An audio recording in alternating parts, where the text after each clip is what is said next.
Assalamu alaikum wa rahmatullahi wa barakatuhu. La sylvothérapie, le chamanisme, les chakras, tous ces noms qu'on entend aujourd'hui dans le domaine du développement personnel, que dit l'islam sur ces pratiques? C'est ce que je vous propose de voir dans cette vidéo, Inch'Allah.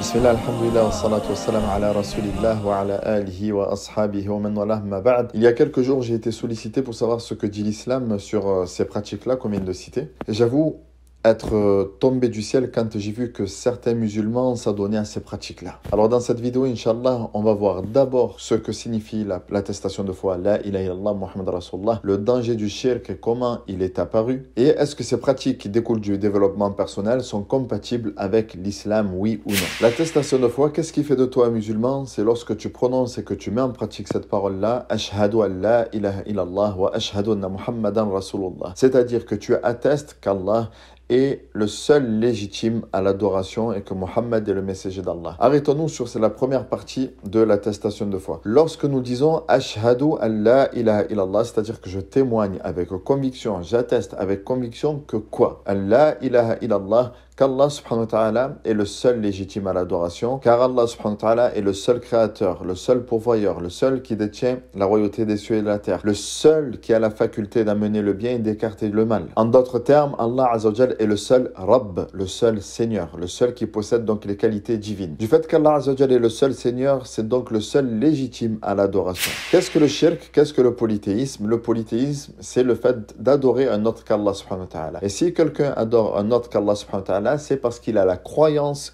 que cet être adoré a la faculté d'amener le bien ou alors d'écarter le mal ou alors d'avoir un certain pouvoir occulte qui n'appartient à Allah Azza wa Jal seul.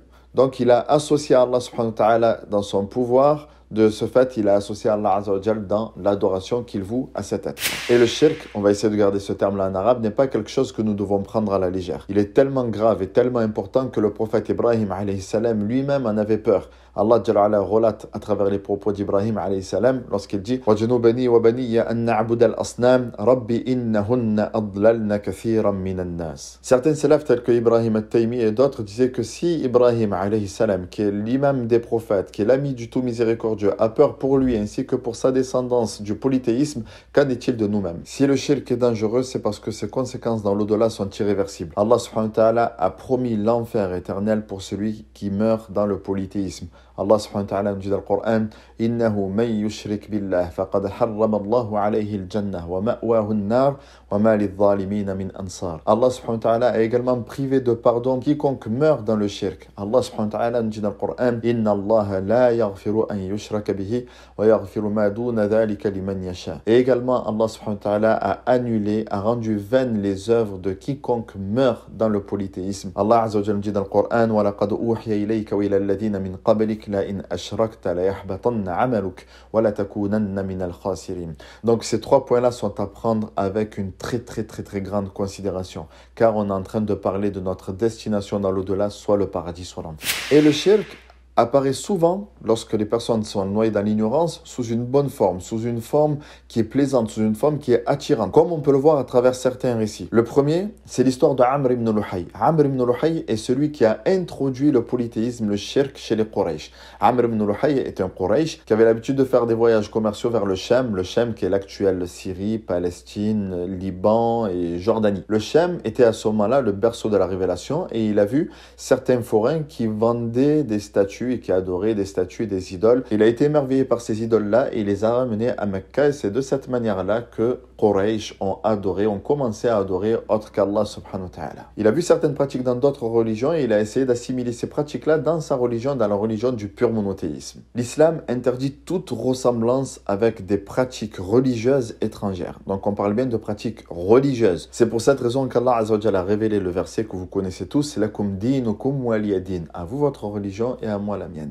À vous vos pratiques religieuses et à moi les miennes. Un jour que le prophète était en compagnie de Omar ibn Khattab, ce dernier a dit j'ai entendu certains récits que rapporte Banu Israël, que rapporte Ahlul Kitab, les gens du livre. Et certains de ces récits nous plaisent. Est-ce que nous devons les écrire? Et là, le prophète s'est mis en colère contre Omar ibn Khattab. Il a dit Ibn al-Khattab, Hal antum mutahawwikun? Est-ce que vous doutez aujourd'hui de votre religion? Law kana Musa hayyan ma wasi'ahu illa ittiba'i. Si Moussa, le prophète Moïse, était encore vivant, il n'aurait pas d'autre choix que le fait de me suivre. En parlant du prophète Moïse, alayhi salam, il y a une autre histoire. Celle de l'expédition du prophète, alayhi salam, en compagnie de certains compagnons qui venaient d'embrasser l'islam. Durant cette expédition, certains compagnons sont passés auprès de personnes qui avaient accroché leurs armes auprès de certains arbres, d'un certain arbre qui, selon eux, selon leurs croyances, cet arbre-là procurerait une énergie lors des batailles. Donc ils avaient accroché ici leurs armes-là. Et ils ont dit à Rasulallah, Ij'al lana dhata anwat kama lahum dhatu anwat.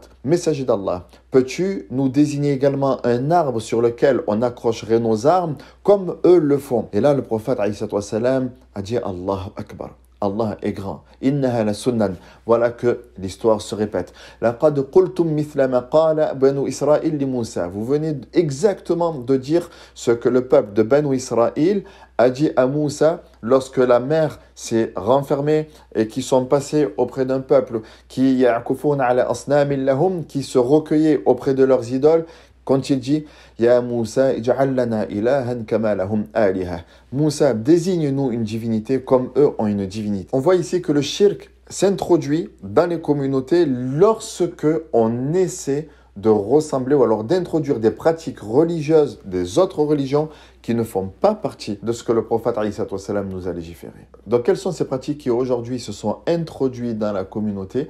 Il y a le chamanisme, la sylvothérapie, la loi d'attraction, les chakras, la voyance à travers le tarot. On va s'arrêter sur ces 5 pratiques-là, Inch'Allah, et la liste est loin d'être exhaustive. Premièrement, la sylvothérapie. Et je vais reprendre les définitions dans les sites qui proposent cette pratique-là. La sylvothérapie est une pratique ancestrale qui est là pour prévenir et rééquilibrer l'organisme au niveau mental, au niveau émotionnel et au niveau physique. Et le tout en faisant des câlins aux arbres, car les arbres ici ont une énergie, sont des êtres vivants. Ils peuvent te communiquer une certaine énergie qui vont rééquilibrer ton mental et tes émotions. Libre à quiconque d'y croire. Mais ces pratiques-là sont totalement contraires aux principes fondamentaux de l'islam. Comme nous venons de le voir dans le hadith de Dhat Anwat, dans lequel certains compagnons ont demandé au prophète alayhi salam de leur désigner un arbre à travers lequel ils pourraient avoir de l'énergie. D'autant plus que cette pratique scientifiquement est loin de faire l'unanimité et a été dénoncée par beaucoup de médecins et naturopathes.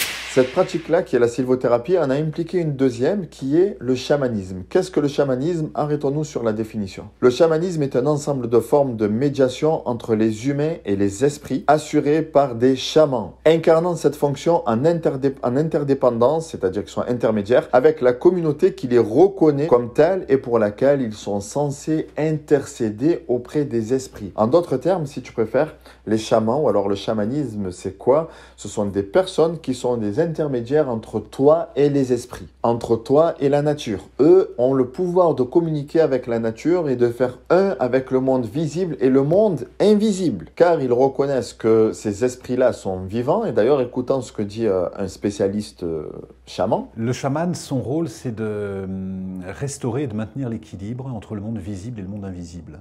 Et quand il y a des déséquilibres, soit humains, des problèmes de santé, des troupeaux qui sont malades, c'est souvent que le monde visible vit mal avec le monde invisible. Et les chamans interrogent les esprits pour savoir quelle est la nature du dérèglement pour permettre de restaurer cet équilibre. Les lacs, les rivières, le ciel, les nuages, pour les chamans, tout ce qui vibre, tout ce qui est animé de molécules vivantes a un esprit et est considéré comme sacré. Donc ils reconnaissent que tout ce qui est animé de vie procure de l'énergie. Et pour appeler ces esprits, il faut utiliser un tambour. Et aujourd'hui, donc, on voit des personnes qui se réclament de l'islam.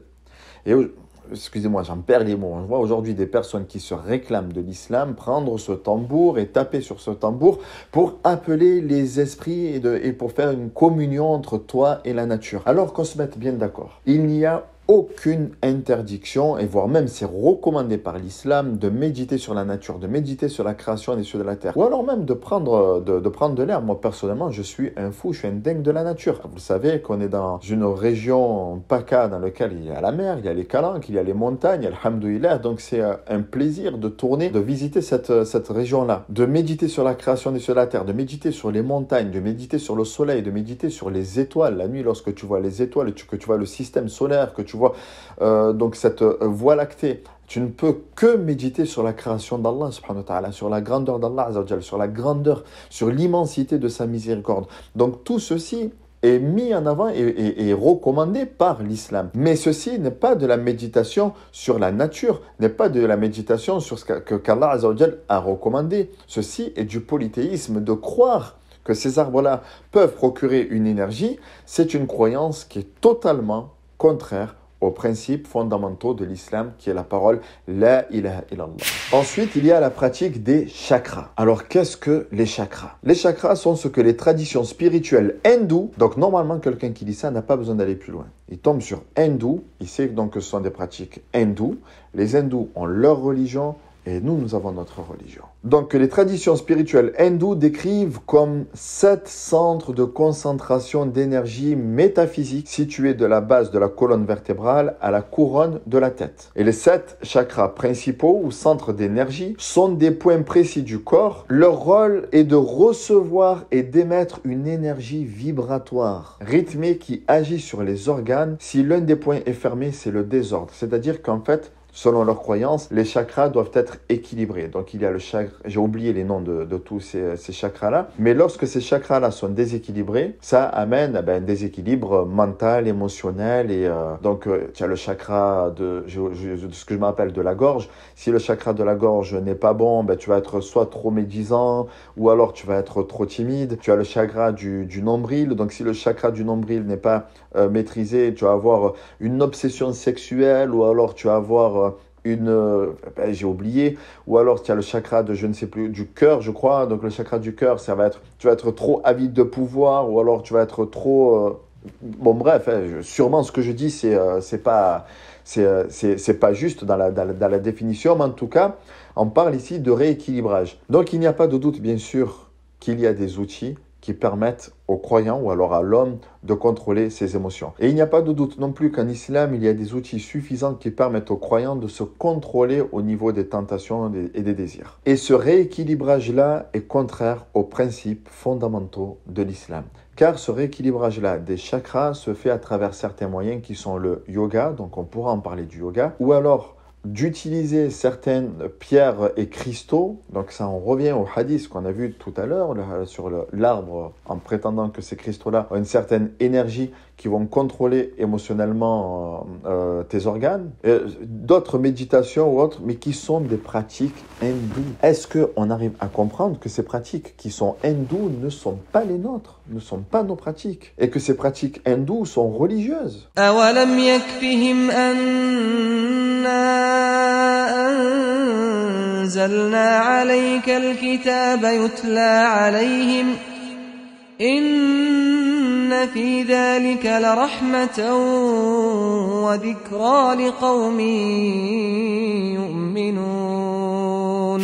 Il y a également donc la loi de l'attraction. La loi de l'attraction, qu'est-ce que c'est? La loi de l'attraction est une loi universelle qui relie la conscience au résultat. En d'autres termes, cela consiste à croire qu'il y a un lien direct entre notre pensée et la réalité. Ce sur quoi tu choisis de te concentrer finit par devenir réalité. C'est-à-dire que lorsque toi tu désires quelque chose, tu le penses tellement que cette chose-là va être en ta possession. Et ceci est encore contraire à l'islam. Car nous, en tant que croyants, on sait que tout ce qui nous provient comme bienfait vient de la part d'Allah subhanahu wa ta'ala. وَمَا بِكُم مِّن نِعْمَةٍ فَمِنَ اللَّهِ. Et on est également conscient que si quelque chose ne nous a pas été donné, ça vient également de la part d'Allah subhanahu wa ta'ala. Comme il a dit le prophète alayhi salatu wa salam à Ibn Abbas, وَعَلَمَ أَنَّ مَا أَخْطَأَكَ لَمْ يَكُنْ لِيُصِيبَكَ وَمَا أَصَابَكَ لَمْ يَكُنْ لِيُخْطِئَكَ. Et sache que ce qui t'a atteint ne pouvait pas te manquer, ce qui t'a manqué ne pouvait pas t'atteindre. Car Allah Azza wa Jal a prédestiné ça.